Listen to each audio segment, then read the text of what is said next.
Tidak semua orang dilahirkan dengan panggung megah. Tidak semua mimpi disambut dengan tepuk tangan.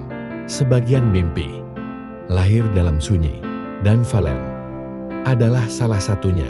Di balik suara yang hari ini kita dengar, ada perjalanan panjang yang tidak banyak orang tahu.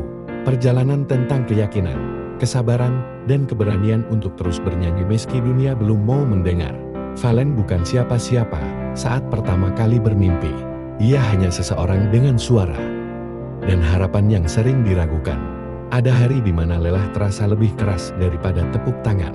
Ada malam di mana ia bertanya dalam diam, apakah mimpiku terlalu tinggi? Namun Valen tidak pernah menurunkan mimpinya, ia justru meninggikan doanya. Saat orang lain memilih berhenti, Valen memilih bertahan. Saat banyak yang menyerah, Valen memilih latihan. Karena ia percaya, suara yang jujur tak pernah benar-benar sia-sia. Jalan yang ia tempuh bukan jalan ramai, bukan jalan cepat, melainkan jalan sunyi yang hanya bisa dilewati oleh orang-orang kuat. Bernyanyi saat tak ada yang menonton, berjuang saat tak ada yang memuji. Tetap percaya, meski hasil belum terlihat. Lalu datanglah satu kesempatan, bukan sebagai hadiah, tapi sebagai ujian. Dangdut Academy 7, panggung besar yang mempertemukan mimpi dan kenyataan. Di sanalah Valen berdiri, membawa seluruh kisah hidupnya ke dalam satu suara.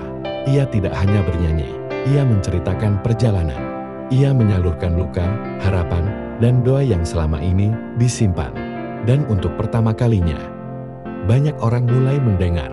Namun perjalanan tidak langsung menjadi mudah. Karena dikenal bukan berarti bebas dari ujian.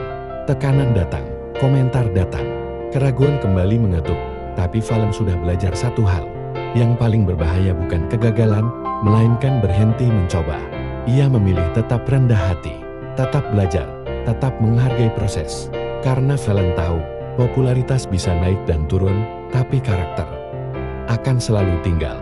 Hari demi hari berlalu, nama Valen semakin dikenal. Suaranya semakin dirasakan, bukan karena ia paling sempurna, tetapi karena ia paling tulus. Di setiap nada yang ia nyanyikan, terselip doa orang tua, tersimpan harapan masa depan, dan terpatri janji pada diri sendiri, aku tidak akan menyerah. Inilah pelajaran dari Valen DA7, bahwa hidup bukan tentang siapa yang paling cepat, tetapi siapa yang paling kuat bertahan. Bahwa mimpi tidak meminta kita untuk hebat, tetapi meminta kita untuk setia. Setia pada proses, setia pada perjuangan, setia pada diri sendiri. Jika hari ini kamu merasa lelah, ingatlah satu hal. Valen pernah berada di titik itu, namun ia memilih untuk terus bernyanyi. Dan mungkin itulah alasan suaranya terasa hidup, karena bukan hanya suara, tetapi harapan yang dinyanyikan. Karena pada akhirnya, suara yang tidak menyerah akan selalu menemukan jalannya.